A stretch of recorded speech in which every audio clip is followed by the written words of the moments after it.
Bueno, muy bien. Entonces, iniciamos con el favor y la gracia de Dios en esta noche,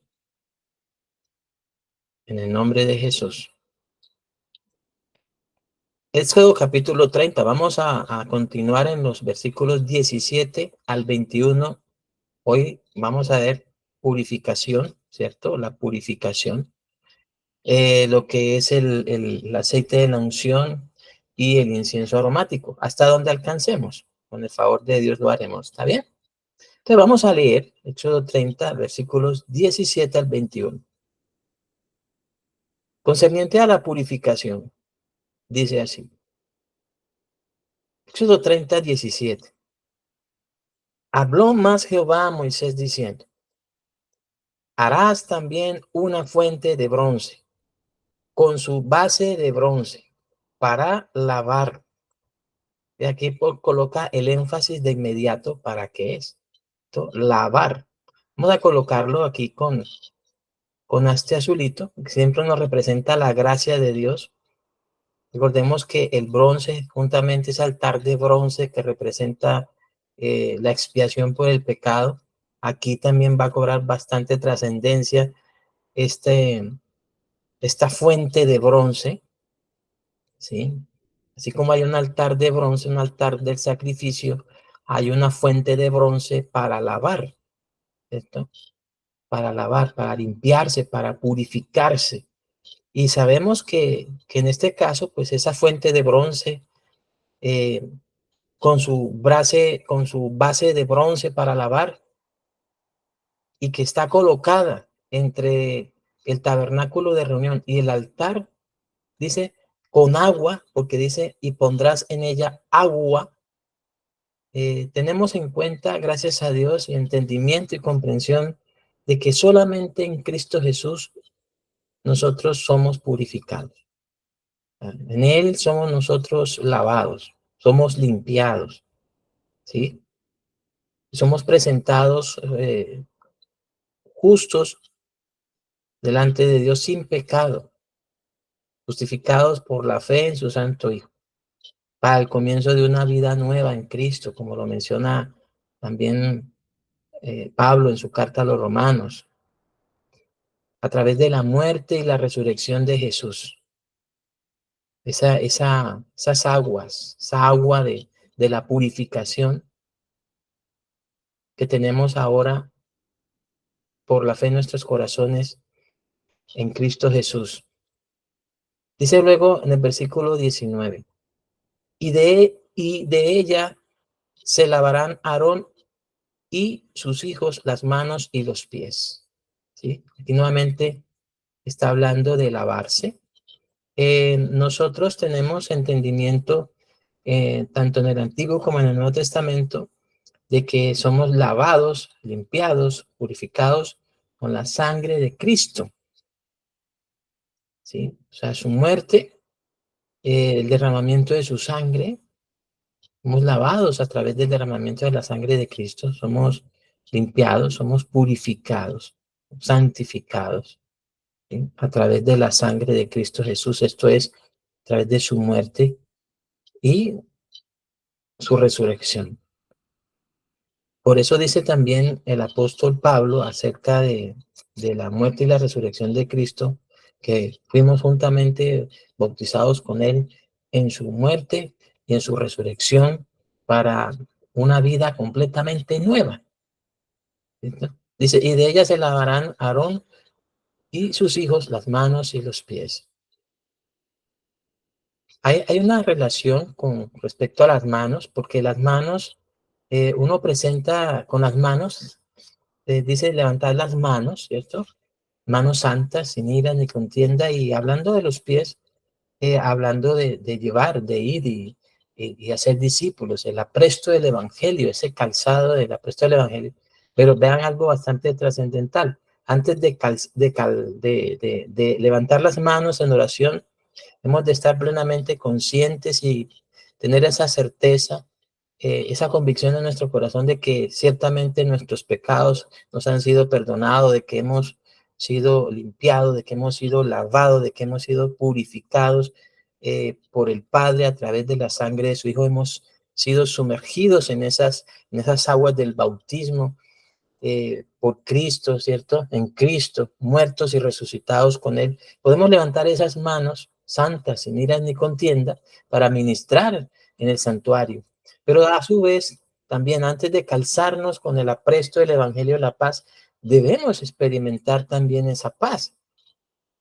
Sería bastante irónico que, como me decía alguien alguna vez, es muy irónico, ¿cierto? Que uno predique el evangelio con un corazón lleno de ira, lleno de contienda, ¿cierto? O sea, que uno esté caminando en pleitos y en discusiones y en peleas y en camino de pecadores, sino que los pies deben estar, o sea, esto es por causa de la administración en la intercesión y la predicación de la palabra. El apóstol Pedro, hablando de esa necesidad, dijo, nosotros persistiremos en la oración y la predicación de la palabra.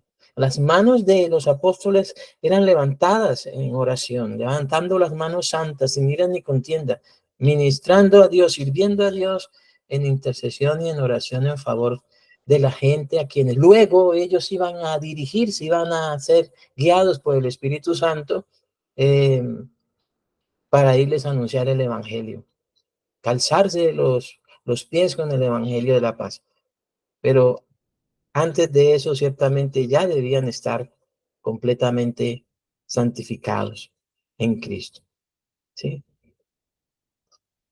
Vamos a continuar.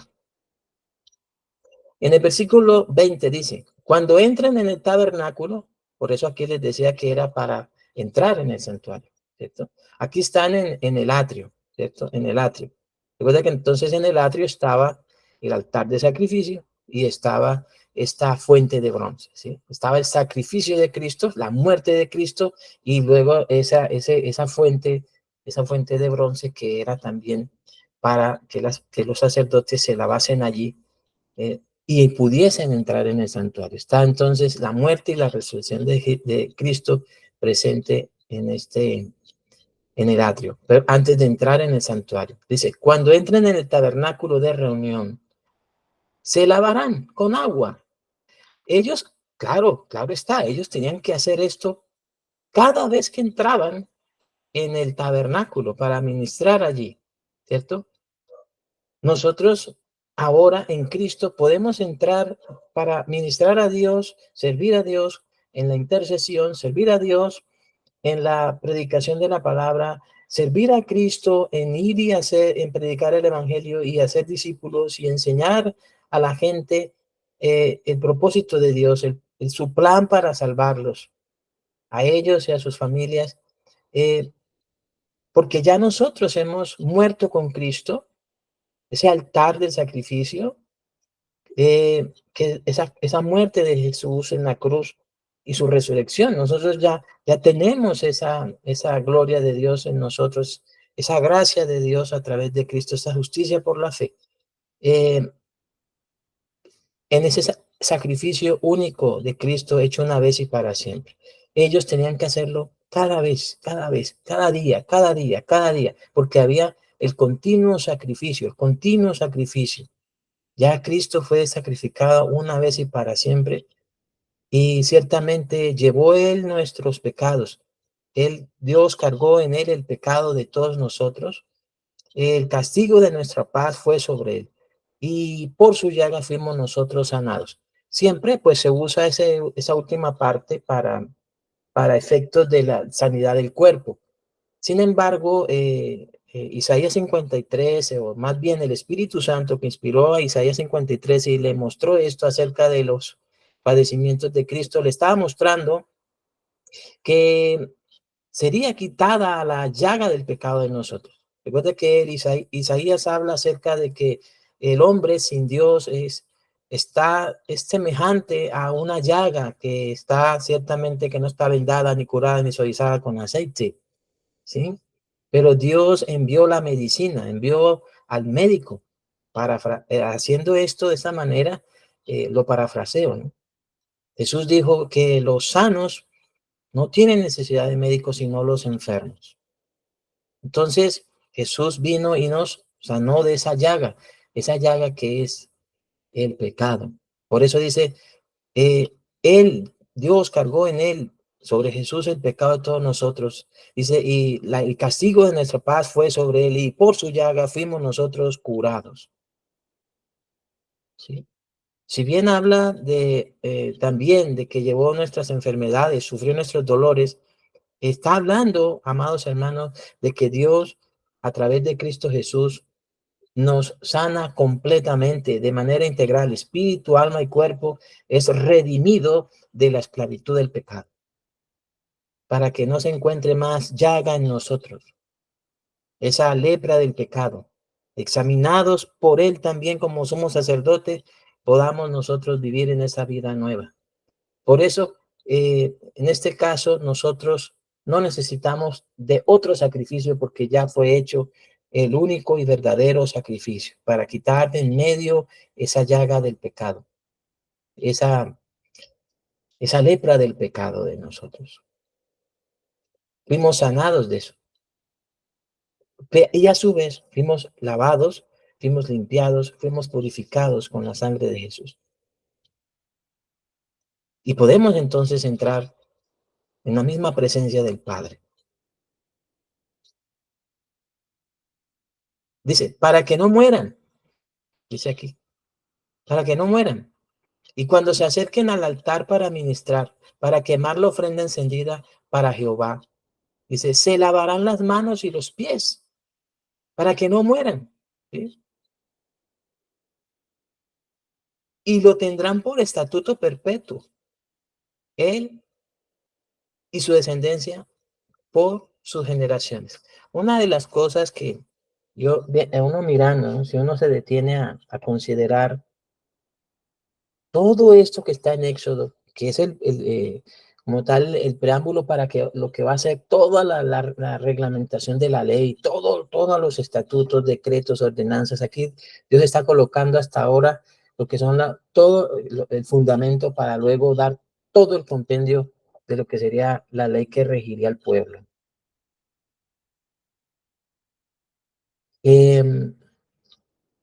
Y considero, según la gracia de Dios, y uno hasta el momento le ha sido concedido por el Padre poder tener la bendición de entender las Escrituras hasta donde Dios nos concede. Yo lo que veo aquí, y ciertamente lo confirmamos, es la bendición que en Cristo Jesús todo esto se ha cumplido. Nosotros vivimos, según la gracia de Dios, en el cumplimiento de todo lo que aquí, por ejemplo, en este capítulo 30, se había anunciado antes acerca de los padecimientos de Cristo, pero las glorias que vendrían tras ellos. O sea que antes de entrar, como decía, antes de entrar Aarón y sus hijos a ministrar en el santuario, en el lugar santo o en el lugar santísimo, ya habían experimentado el altar, ya habían experimentado la fuente de agua donde se lavaban. Ellos habían ya experimentado el gozo de la salvación, habían experimentado esa justicia por la fe. Lamentablemente, dice el mismo Espíritu Santo que ellos no entendieron lo que estaban haciendo. No lo entendieron, no lo entendieron. Porque aún el apóstol Pablo dice que el velo está puesto sobre el corazón de ellos. Todo lo que estaban haciendo era prácticamente mostrando lo que haría Jesús por nosotros. No solamente por el pueblo de Israel, sino también por los gentiles. Pero no les aprovechó la palabra por no ir acompañada de fe.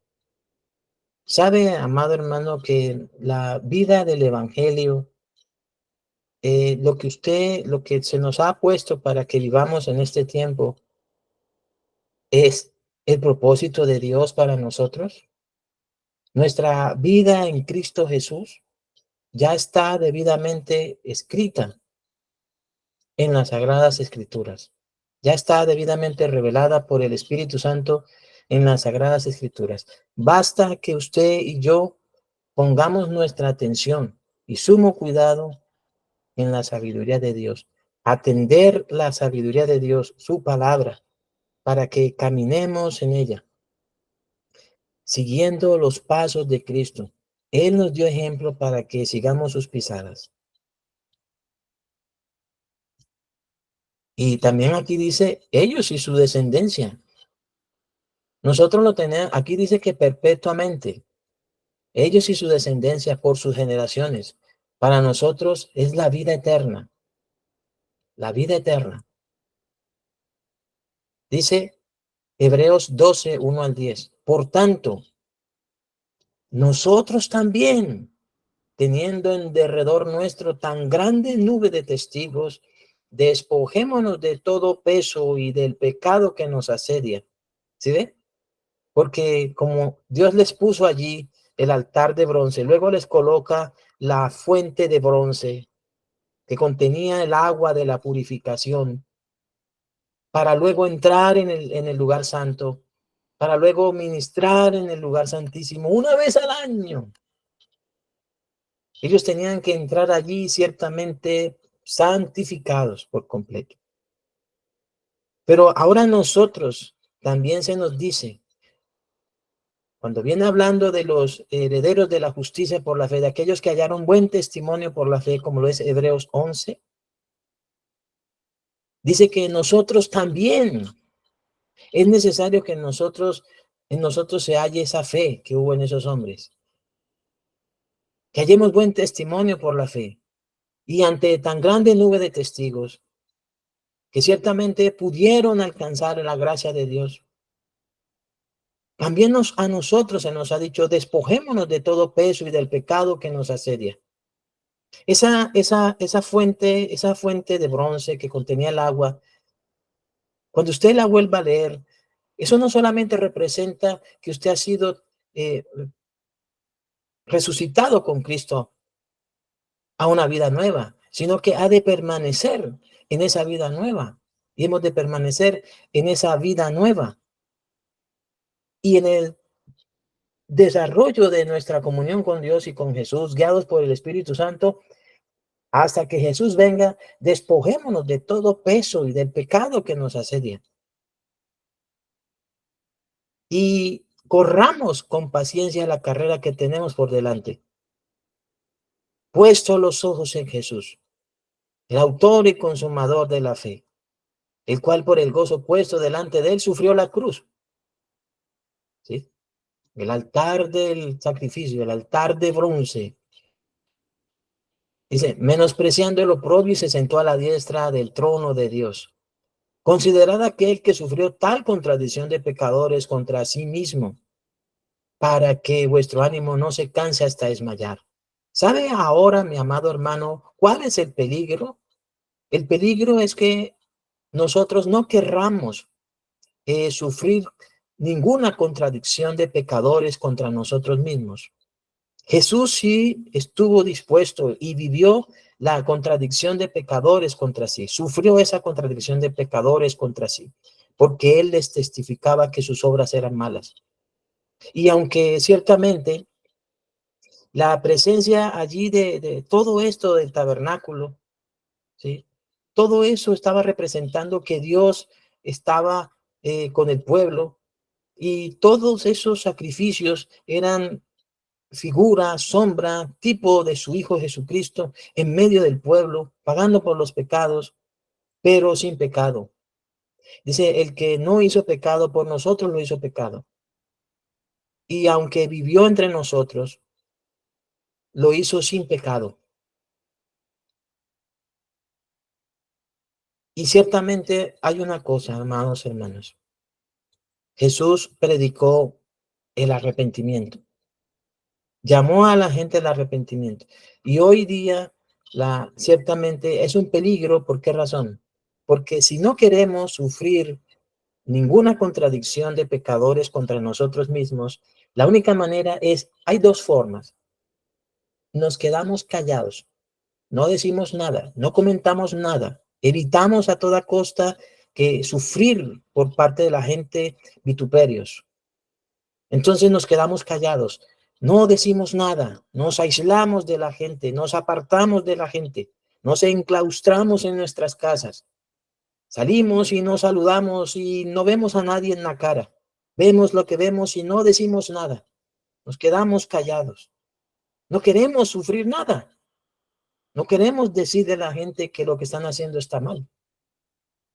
Pero también hay otra cosa. Como somos sociales, queremos hablar con la gente, queremos tener grupos de WhatsApp, queremos tener Facebook, queremos tener Instagram, queremos tener TikTok, queremos dar a conocer lo que estamos haciendo, queremos reunirnos con la gente. Entonces hay otro peligro, es tolerarles el pecado. Y entonces hablar de un evangelio griego. ¿Sabe cuál es el evangelio griego? El evangelio griego es un evangelio solamente fundamentado en sabiduría humana. O le hablamos un tipo de evangelio místico, ¿sí?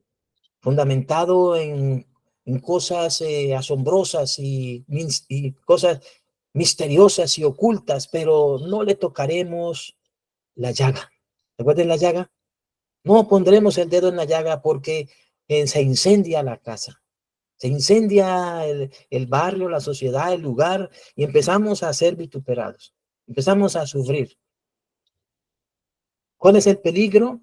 Eso ya está profetizado. Dice que se amontonarán maestros que conforme a las propias concupiscencias apartarán de la verdad el oído y harán que la gente se vuelva a las fábulas. Ya no habrá un compromiso, ya no se estará involucrado y comprometido en predicar a la gente el arrepentimiento, no se estará llamando a la gente, no se le estará mostrando a la gente lo que están haciendo mal, porque no se quiere sufrir. Entonces las predicaciones se van a tornar más que todo motivacionales, van a ser predicaciones fundamentadas en las emociones, en la superación personal. Nunca se va a tratar el tema del pecado. No se le va a decir a la gente que se arrepienta, que se convierta. Pero ahí dice que considerad aquel que sufrió tal contradicción de pecadores contra sí mismo, para que vuestro ánimo no se canse hasta desmayar. Usted ve a la gente cristiana evangélica hoy día muy contenta, ¿sí? Cantando alabanzas, cantando adoraciones y todas estas cosas, yendo de aquí para allá en actividades, una iglesia muy activista, pero también Jesús dijo que va a ser una iglesia que se apartará del primer amor. Una iglesia muy próspera, pero apartada del primer amor, que entrará en una ruina y una desgracia para ser desventurada, pobre y miserable. Dice, porque aún no habéis resistido hasta la sangre combatiendo contra el pecado. Usted sabe, una característica esencial de los hijos de Dios es combatir contra el pecado. Hijo de Dios que no combata contra el pecado, sencillamente es hijo del diablo. Así es. Jesús combatió contra el pecado, los apóstoles combatieron contra el pecado, los profetas combatieron contra el pecado, todos los siervos de Dios combatieron contra el pecado. Y hoy día la iglesia cristiana evangélica, hablando de las denominaciones y las iglesias no denominacionales, están ciertamente comprometidas en no combatir contra el pecado. Hay mucho discurso que no involucra un llamado al arrepentimiento y a la conversión. Hay mucho temor, mucho miedo de ser encarcelados, de ser puestos prisioneros, y entonces ya no se habla, no se quiere sufrir por Cristo. Jesús precisamente dijo, este mundo me aborrece, este mundo no recibe mis palabras, porque yo les testifico que sus obras son malas. Luego dice, este fue un comentario, lo que está en azul es un comentario que se hace de acuerdo al pasaje. Los profetas, el Señor Jesucristo y los apóstoles combatieron contra el pecado mientras anunciaban el evangelio. Juan Bautista fue decapitado. ¿Qué hacía Juan Bautista? ¿Recuerdan Juan Bautista? Juan Bautista habló al pueblo del arrepentimiento, le predicó el bautismo de arrepentimiento para perdón de pecados. Les decía ser salvos de esta perversa generación. Les decía que el hacha ya estaba puesta a la raíz de los árboles, todo árbol que no daba buen fruto sería cortado y echado en el fuego. Y luego encuentra a Herodías, mujer de Herodes. Eh, dice que Herodes tomó a Herodías, mujer de su hermano Felipe. Y Juan Bautista le decía, no te es lícito tener a la mujer de tu hermano. Y Juan fue decapitado. Jesús fue crucificado. Jacobo fue muerto a espada. Esteban murió apedreado. Pablo fue martirizado. Por eso es que aquí, amados hermanos, dice, porque aún no habéis resistido hasta la sangre combatiendo contra el pecado. ¿Estamos dispuestos a combatir contra el pecado? Recuerde, tenemos tres opciones. Una, quedarnos encerrados y no salir para no tener problemas con nadie. Dos, le hablamos el evangelio, le llamamos al arrepentimiento, le mostramos que sus obras son malas. Y haciendo eso, vamos a sufrir vituperios, vamos a ser rechazados, vamos a ser odiados. O tercera, combatimos hasta la muerte o dejamos que la gente se pierda.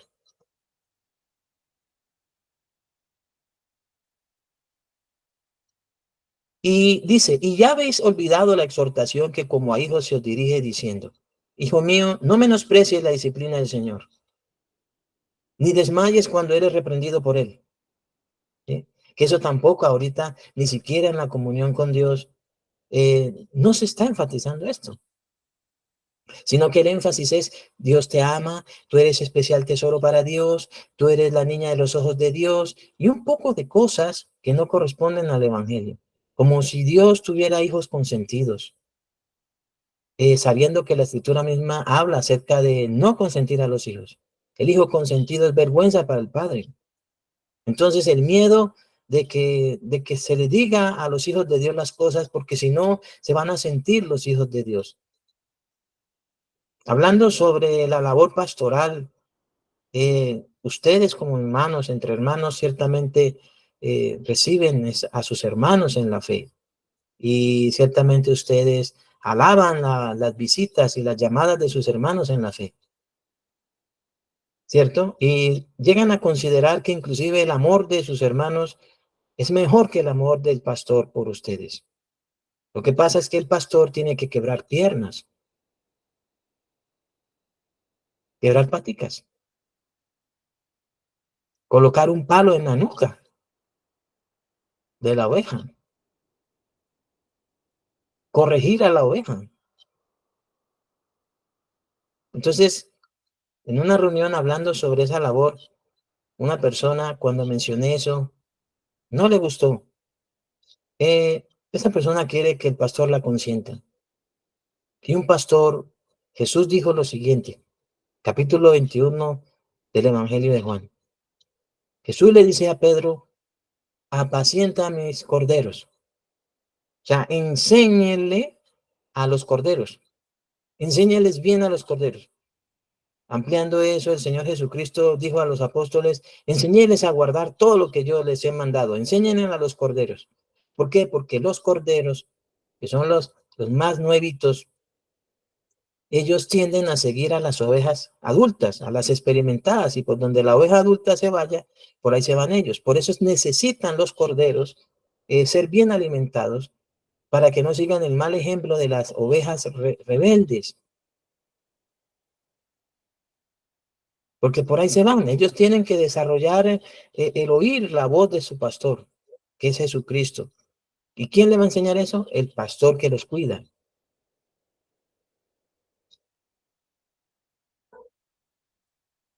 Por eso decía que no hay peor cosa en una congregación que una oveja rebelde que vaya dispersando por donde vaya, en medio de llamadas y visitas, que haga a los hermanos el resentimiento contra el pastor. Porque si son corderitos, no tendrán cómo discernir eso y pensarán que esa ovejita los ama más que el pastor. El pastor tiene que reprender. Pablo le dijo a Timoteo, reprende, redarguye, corrige con toda paciencia y doctrina. Pero tiene que corregir, tiene que redarguir, tiene que reprender, tiene que mostrar lo que se está haciendo mal. Y lamentablemente la tendencia de las ovejas cristianas hoy día es que no quieren que el pastor las reprenda, no quieren que las corrija, no quieras que las redarguye, no quieren ser exhortadas, no quieren ser reprendidas, quieren un pastor que las consienta, un pastor a su medida.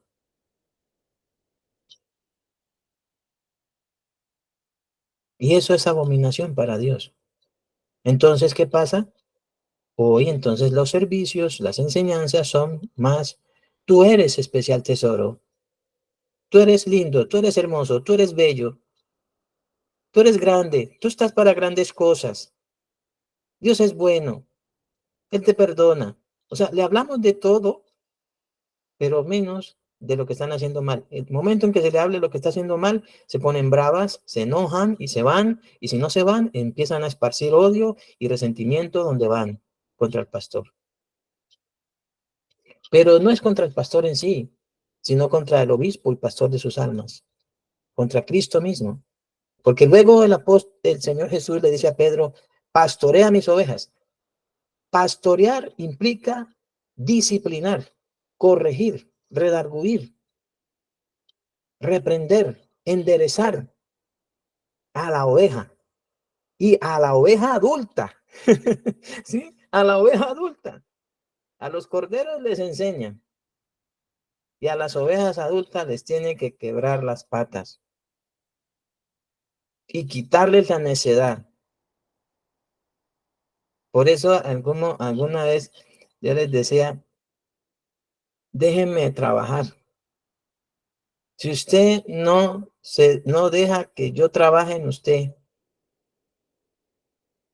yo no puedo hacer mi labor. Por eso es que muchas veces las ovejitas que ya han pasado por el altar de sacrificio, que sí, que han creído en el sacrificio de Cristo, que han pasado por la fuente de bronce, que han sido lavados y limpiados de sus pecados por la sangre de Cristo, han resucitado una nueva vida, no quieren ser disciplinados, no quieren entrar en una disciplina. Entonces, ¿qué es mejor? Ahora tienen acceso a mucha gente a la cual pueden oír, pero esa gente a la cual oyen, esa gente ni siquiera los conoce. Y tampoco, como no los conoce, no los puede reprender, no los puede disciplinar, no los puede corregir, no los puede redarguir, no les puede decir que están haciendo mal. Esas personas no pueden ayudarles a crecer.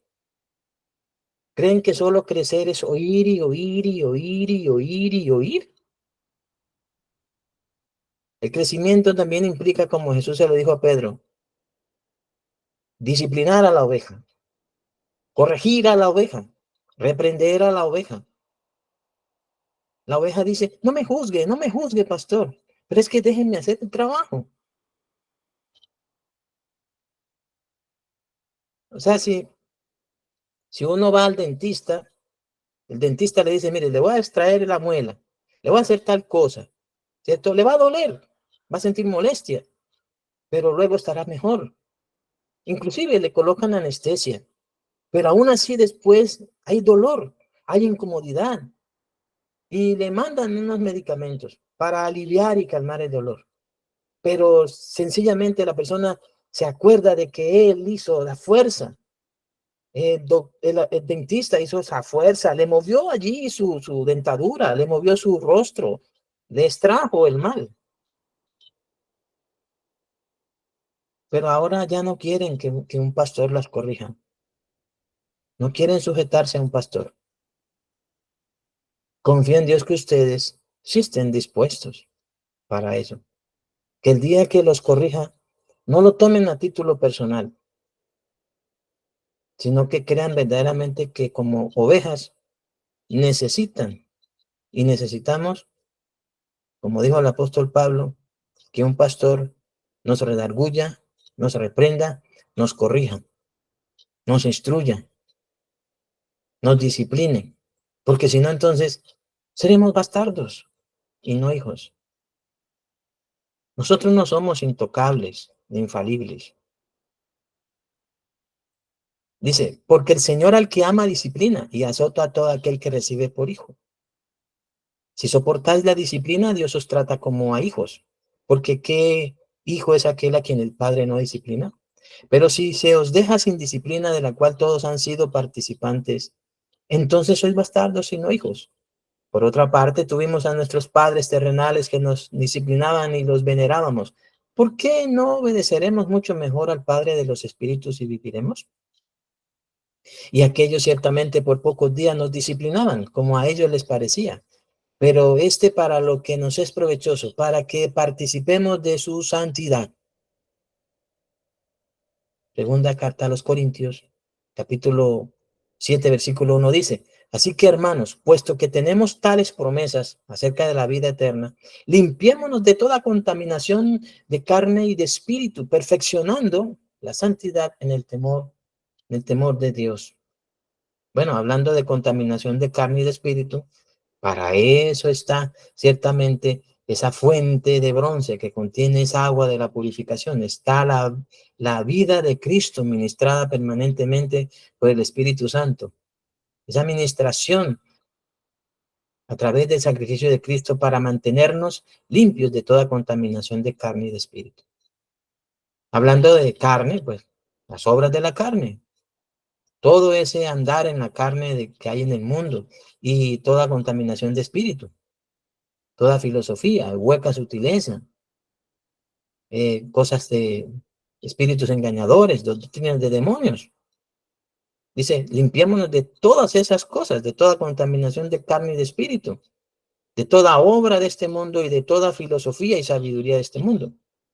Dice, contaminación de carne, toda obra hecha conforme a este mundo, ¿cierto?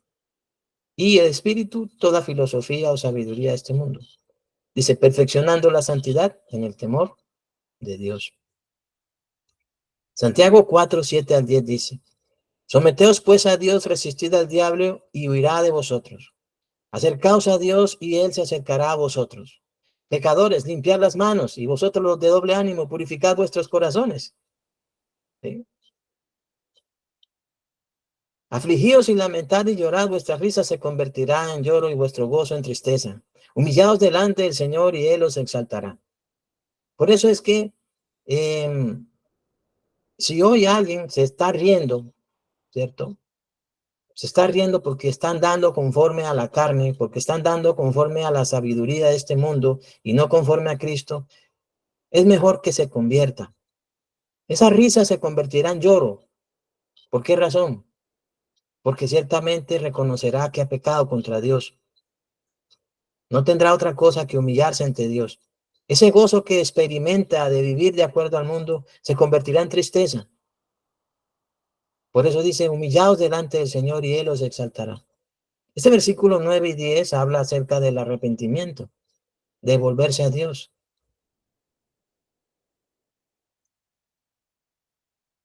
En su primera carta, capítulo 2, versículo 1 al 3, el apóstol Juan escribió, hijitos míos, estas cosas os escribo para que no pequéis. Y si alguno hubiere pecado, que es cosa, bueno, aquí no hay discusión alguna, ¿cierto? Aquí es la sabiduría de Dios contra la sabiduría y la mala teología que hoy se está predicando. Porque ahora ni siquiera se admite que los hijos de Dios desobedecen a Dios, encubriendo pecados, encubriendo malos procedimientos, malos comportamientos, argumentando que ya son hijos de Dios, nacidos de nuevo, que ya no pecan, que ya no pueden pecar. Entonces, eso mismo los hace y nos haría llevar a nosotros a pecar contra Dios, haciendo a Dios mentiroso. Toda desobediencia es pecado. Dice, y si alguno hubiere pecado, abogado tenemos para con el Padre, a Jesucristo el justo. Y él es la propiciación por nuestros pecados. Y no solamente por los nuestros, sino también por los de todo el mundo, ¿cierto? La propiciación, ¿no? El sacrificio por los pecados. Dice, y en esto sabemos que nosotros le conocemos, si guardamos sus mandamientos. En el mismo pasaje, amados hermanos, donde habla acerca de si alguno hubiere pecado, está hablando de la necesidad de guardar los mandamientos. Aquí está implícitamente, o está más bien explicado con claridad, que uno de los pecados o la mayor forma en que los hijos de Dios pecan contra Dios es por no permanecer en su sabiduría, en su palabra. No se está obedeciendo como tal de todo corazón a lo que Jesús enseñó. Recordemos, el apacentar a los corderos implica enseñarles a guardar todo lo que Jesús mandó. Gústele o no le guste al cordero. Y luego pastorear a la oveja implica corregirla, redarguirla, amonestarla, reprenderla, mostrarle que está haciendo mal para que se corrija, para que no se descarríe. Y eso implica también guardar sus mandamientos.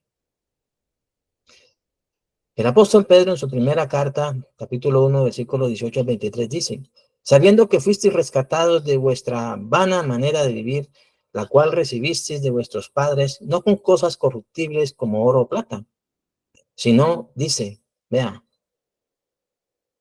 sino con la sangre preciosa de Cristo, como de un cordero sin mancha y sin contaminación, ya destinado desde antes de la fundación del mundo, pero manifestado en los postreros tiempos por amor de vosotros, y mediante el cual creéis en Dios que le resucitó de los muertos y le ha dado gloria.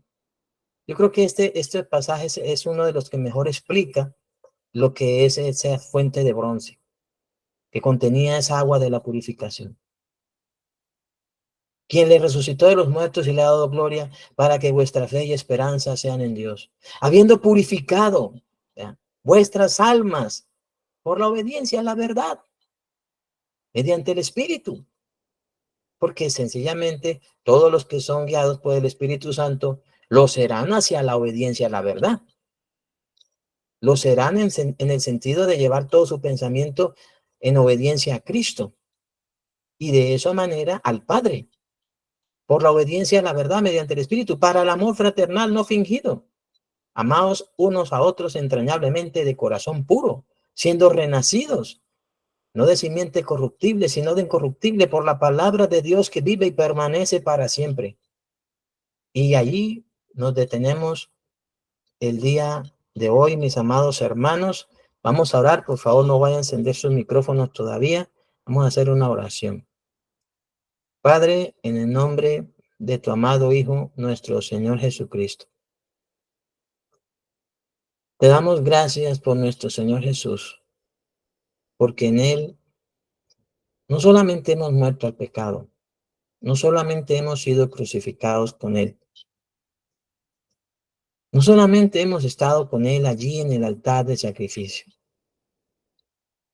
muertos al pecado, sino que también hemos resucitado juntamente con Él, habiendo sido limpiados, lavados, purificados de nuestros pecados con su sangre.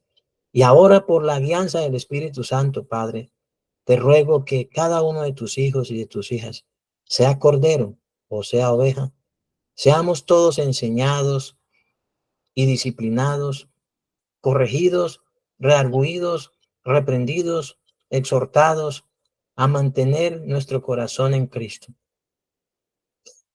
Que en todo lugar donde hay un cordero, donde hay una oveja, ciertamente también esos corderos y esas ovejas se sujeten a Cristo. Y estando sujetos a Cristo, entiendan también y comprendan que hay un pastor puesto por Cristo para ayudarles a su crecimiento, para que nadie se niegue, Padre Santo, a la obediencia, a la verdad del Evangelio. Da sabiduría a todos los ministros del Evangelio que están en esa labor de apacentar y pastorear el rebaño, para que, como Pablo lo dijo a Timoteo, Señor, hagan su labor sin temor, sin miedo, que nadie los menosprecie, que ciertamente, Señor amado, hemos de presentarte a ti, a tus hijos y a tus hijas, como lo dijo el apóstol Pablo, como virgen pura a Cristo, para que todos tus hijos y tus hijas estén debidamente preparados, dispuestos para recibir al Señor, para recibirle con gozo. Cuando Él se manifieste desde tu presencia, para cumplir su palabra cuando dijo, y vendré y os tomaré a mí mismo, para que donde yo estoy vosotros también estéis. que nosotros podamos ver su gloria.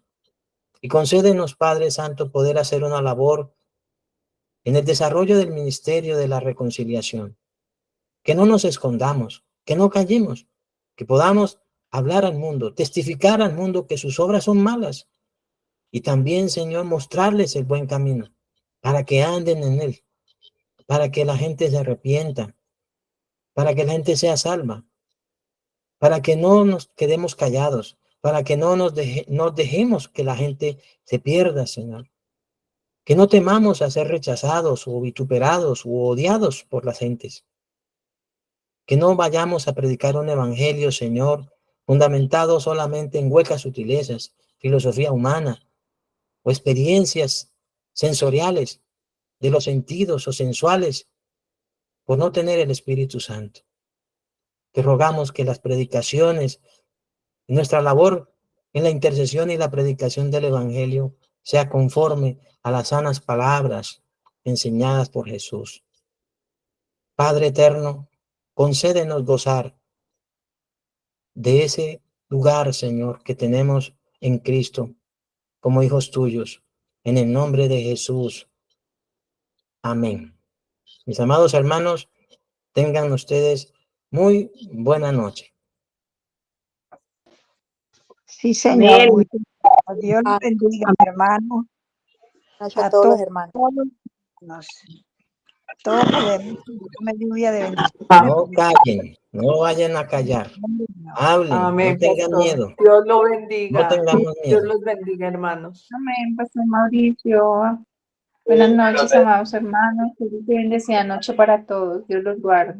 Amén. Amén. Bendecida noche, Hermana hermanos. Claudia Hernández, la paz del Señor está contigo. Vamos a ponerla aquí en pantalla gigante para que la puedan ver los hermanos. Vean. Ahí está. Amén, pastor. ¿Usted sí se ve allá en pantalla gigante? ¿No? ¿No? ¿No? Claro, dice ya, ahí los hermanos la están viendo más grande. Vean. Dios los bendiga. Amén, así es. ¿Cómo estás, hermana Claudia? Bien, bien, pastor. Bien, por aquí en Locaima. Y todo bien y de verdad que no hay que hablar, no podemos callar. Exactamente, sí, señora. Gracias, hermana Claudia, por Sí, haber hablado sobre esto. el jueves, bueno, está bueno para compartir con los de aquí también y bueno, de gran ayuda para la obra Sí, que está señora. ahí. De hecho, pues ahí va, ya queda grabado. Mañana Sí. ya se puede enviar, sí. Compartan esas lecturas, porque son lecturas y entendimiento conforme al Evangelio en ellas, con la ayuda de Dios. La pueden compartir a quien ustedes lo deseen. Me alegro verlos a todos, Dios los bendiga. Amén. Buenas Gracias, noches. mi hermanita Claudia. Dios conforte sus corazones en el nombre de Jesús. Amén. Mi esposa, Gracias. Buenas noches, Dios la bendiga. mi hermana Betty Ballesteros Amén. también está Bendecida con noche, nosotros. hermanos. Vamos a ver cómo se vea. Ahí está. Hermana Betty ya. ¿Sí la ven ahí en pantalla gigante? Yo no me veo. Usted no se ve, pero los hermanos sí la están viendo. La hermana Livia ya se está arreglando, vea, para que todos la vean en pantalla gigante. Vamos a verla en pantalla gigante a la hermana Livia. Vea, ahí está la hermanita Livia en pantalla gigante. ¿Cómo está la hermana Livia? Amén, vea, ahí está. Gracias a Dios. Muy Amén, hermosa la hermana, hermana Livia, se ve muy linda. Gracias a Dios. Muy rejuvenecida. Sí, está bien rejuvenecida, está muy linda, muy bonita. Gracias a Dios. Gracias a Dios. Muchísimas Amén. gracias a todos. Amén, bueno. Que tengan buena noche, que descansen. Nos vemos mañana, si Dios quiere. Hermana Claudia Villamil también, que está con nosotros, y la hermana Blanca. Que tengan buena noche, que descansen. Buena noche para todos, pastor. Bendiciones para todos. Amén. Chao.